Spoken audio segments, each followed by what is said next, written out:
What's up, beautiful platter heads? This is Chef Nikhil coming to you from the Urban Platter studio. Today I have a delicious recipe for you that's going to transport you to the gorgeous countryside of Italy. We're making arancini, which is essentially Italian for fried creamy risotto balls. I'm going to walk you through the basics of making a good risotto and also how to turn that risotto into a crispy arancini. There are lots of different principles of Italian cuisine that we're going to be countering today. So make sure that you hit that like button and also subscribe so that you don't miss out on any more delicious food facts and educational content from Urban Platter. I am extremely excited to have the chance to cook with this gorgeous Carnaroli rice that comes all the way from Borgo San Dalmazzo in Italy.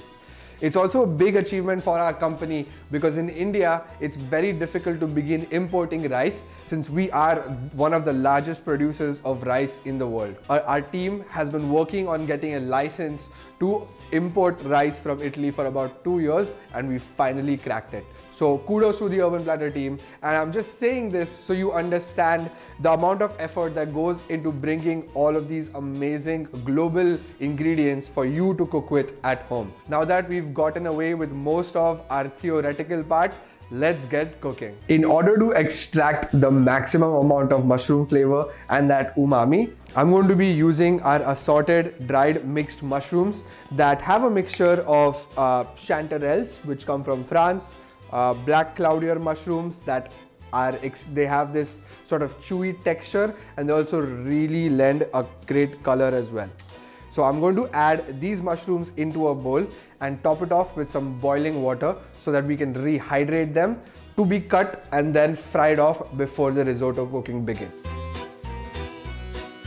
As you can see already, the cloudier mushrooms have sort of bloomed a little bit, but this will take about 10 minutes for them to completely rehydrate. What I'm going to be using to get more and more umami and mushroom flavor into the broth is our amazing umami broth granules. So I'm going to add 4 cups of water,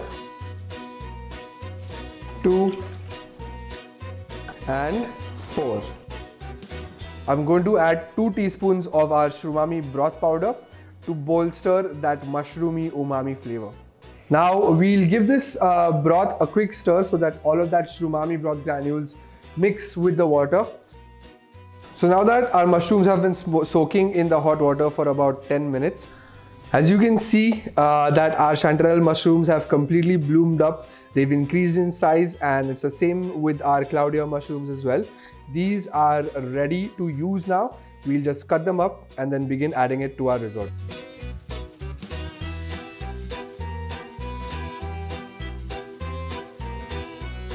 So for the chanterelle mushrooms, we want to show their beauty, right?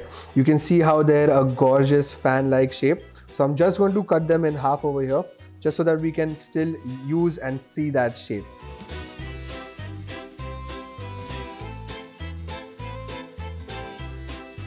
So now that our initial steps of prepping the risotto are done, we have our mushrooms soaked, rehydrated and cut up. I have some finely chopped onions, some sliced garlic. In the hot oil, we'll add our finely diced onions. So cooking onions until they are just translucent and ensuring that there is no caramelization on them is traditionally called sweating of onions, which is an extremely important step when you're making risotto. Give the garlic a quick stir.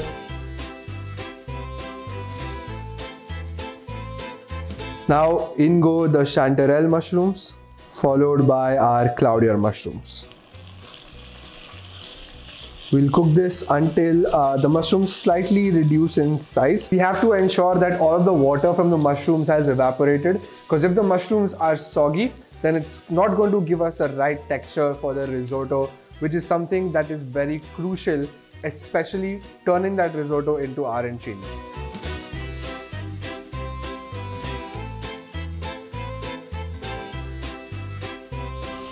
Oh, the aroma! The onion and the garlic have now caramelized and all of that flavor is now combining with the umami and that nuttiness, that earthiness of the mushrooms.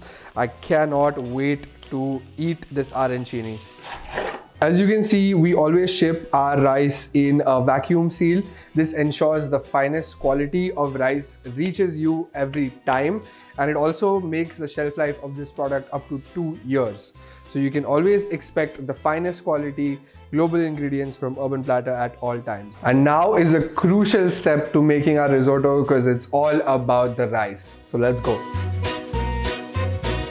I'm going to be using 1 cup of Carnaroli rice. That's why we have 4 cups of the broth simmering away in the back.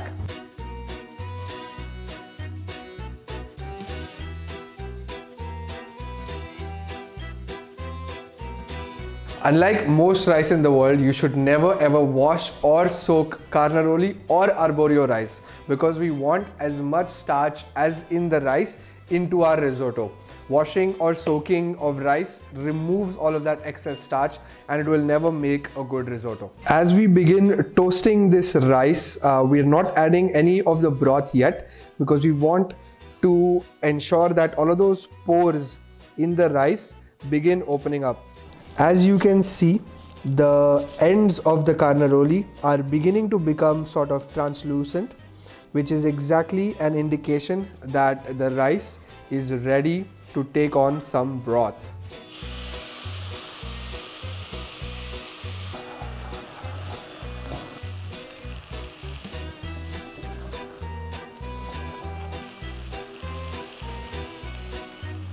So as you can see, there's a lot of broth in here right now, but as the heat plays its role and I continue stirring, it's going to get all soaked into the rice. If the 4 cups of water that we've measured out and added our umami broth to is not enough to completely cook the Carnaroli rice, which is happening to me right now, I'm going to add a little bit of our mushroom soaking liquid in it. The most important key factor when it comes to making risotto is how much you stir it. If you just let the water soak into the rice, you will never get this creaminess that we want. I don't know if you're able to notice this in the video or not, but I have been stirring this risotto continuously for the past 5 to 7 minutes. Along with a delicious dish, it's a great arm workout as well for you, so that you can skip the gym for that day.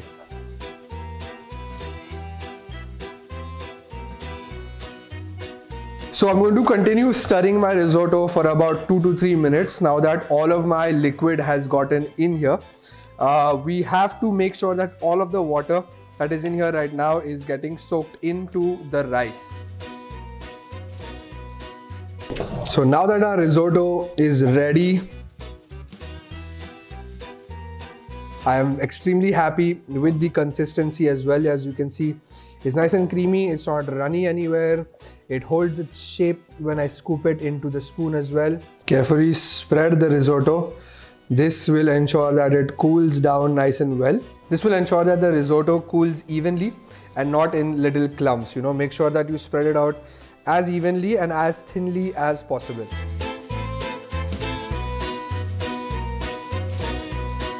So now that I have my risotto in a tray, it's time to completely cool it down. What will happen once this cools down is all of that starch is going to solidify, and it will make it much easier for us to make the arancini balls. So this will go into the refrigerator for about 30 minutes and I'll see you in a bit. So to add another element of creaminess and a little bit of texture to our arancini, I'm going to be stuffing it with our delicious Greek Gouda cheese right here. What I'm going to be doing is I'm going to cut these batons, and then we'll go ahead and cut them into little cubes that we can stuff right in the center of the arancini. So all we want to do is create a perfect balance of mushroom and rice in here. So just bring it all together, flatten it out completely like a little disc about the size of my palm. Then I'm going to go ahead and add a cube of cheese. Then I will go ahead and seal it up and then turn it into a ball, just like that.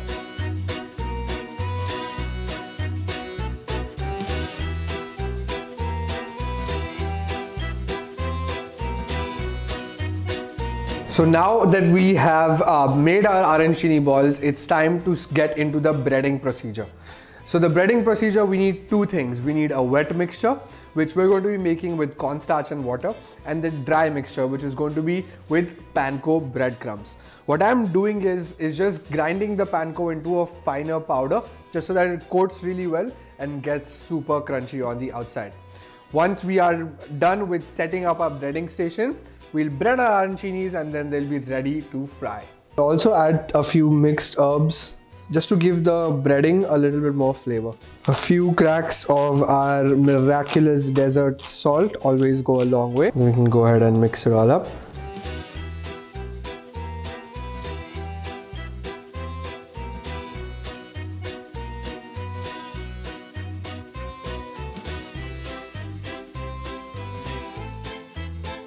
First, you will take your arancini ball, you will dip it in your wet mixture, which is made with cornstarch and water, and then we will carefully roll it around in the panko crumbs. Remember when I had said that we are going to transfer our crumbs onto a wider tray? That's because we don't have to move it around so much, and we can just sort of roll it around in the panko crumbs and get a nice even coating on it.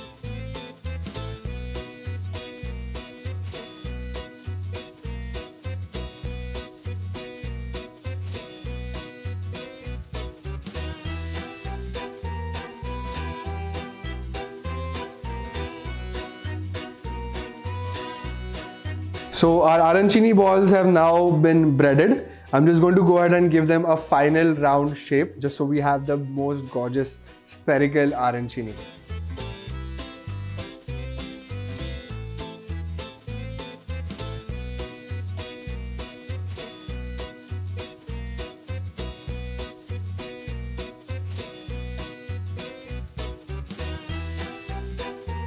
Look at that golden brown and delicious color. I'm touching it and I can already feel that the outside is going to be so crispy. The part that I'm extremely excited about though are these little mushrooms that are sticking out. Now that they've been deep fried, they're going to be crunchy, and they're also going to have that intense sort of umami flavor.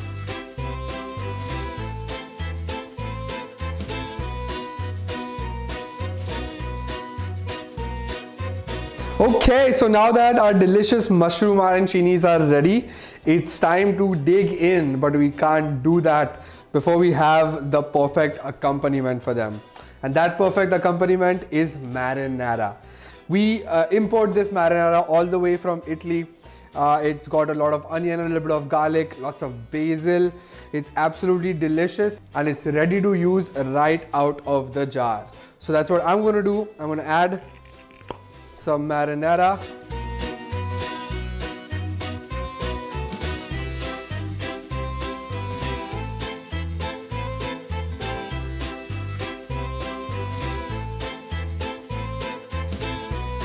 So that's the recipe for our delicious mushroom arancini. It is a little bit of a longer recipe, I won't lie to you, but it's worth every single minute of it.